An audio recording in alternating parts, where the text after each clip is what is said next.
The Food and Drug Administration is proposing a ban on menthol cigarettes to go along with its proposed restriction on flavored e-cigarettes. It could be years before the proposal takes effect, but it's a move that health advocates have been pushing for years. FDA Commissioner Scott Gottlieb explained this decision to our chief medical correspondent, Dr. Jon LaPook. Menthol is one of the primary vehicles by which kids are initiating on tobacco. If you look at the data of kids who are smoking combustible cigarettes, fully 54% of kids between the age of 12 and 17 are using mentholated cigarettes. And if you look at, for African American teens, it's 7 out of 10. So we know menthol is one of the primary vehicles that's getting kids hooked on tobacco, in large part because the menthol flavor, the mentholated cigarette itself, masks some of the undesirable features of smoking. So the burning sensation and the coughing that comes with using a cigarette for the first time, if you're using a cigarette that has menthol in it, that masks some of those effects, so it makes it easier for kids to initiate on tobacco. Dr. Jon LaPook joins me now. So, Dr. LaPook, he spoke a little bit about menthol, but I'm just curious, why of all the flavors menthol? Yeah, and because it seems to decrease the burning, the side effects, it makes it a little easier to take.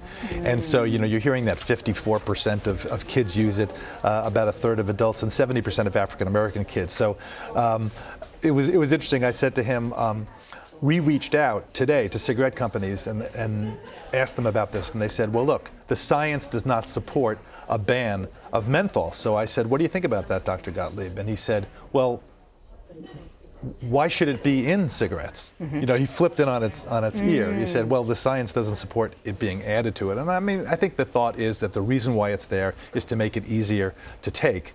And if it's easier to take, then it's easier to get hooked. So let's say these cigarette companies don't comply. What happens then? Yeah, well, so two different things happen, right? So the menthol rule about banning that's going to go through a regulatory process. It's going to take a year or two, and that's sort of like a question mark how long that will take.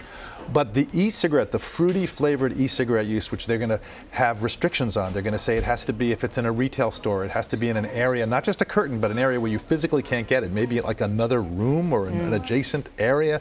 It's hard to know how that's going to work. Or it could be in a place that's an adult smoking area only.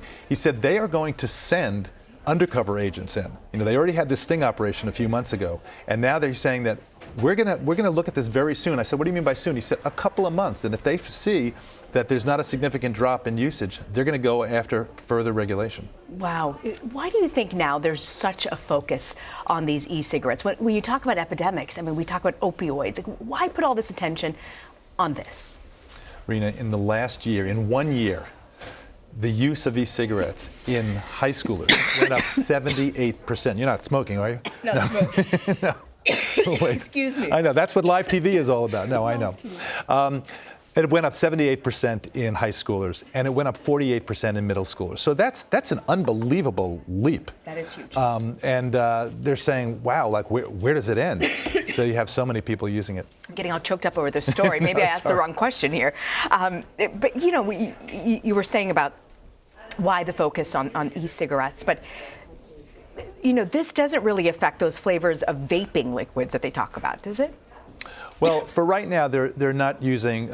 This is so tricky how they. And I wonder whether people are going to sort of go whoo when they go. But they're saying that, for example, menthol. They're not going to apply this to menthol, and the reason is they don't want an adult who is trying to stop smoking and would go in and just get an e-cigarette with menthol to have to be restricted in how they get it. I mean, it's a really interesting thing that's happening at this one time, and I think if people take away anything from this, it should be this idea.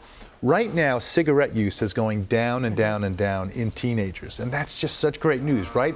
The question is, are we mortgaging our future? Are we taking a short-term gain? Because these kids are now switching over to using e-cigarettes. They're getting hooked on nicotine, and does that mean later, in their 20s and their 30s, they're going to start smoking? And we know that the more use that you have with e-cigarettes, the higher the odds that you're going to smoke cigarettes in the future. Dr. Jon LaPook, thank you very much for joining us with this.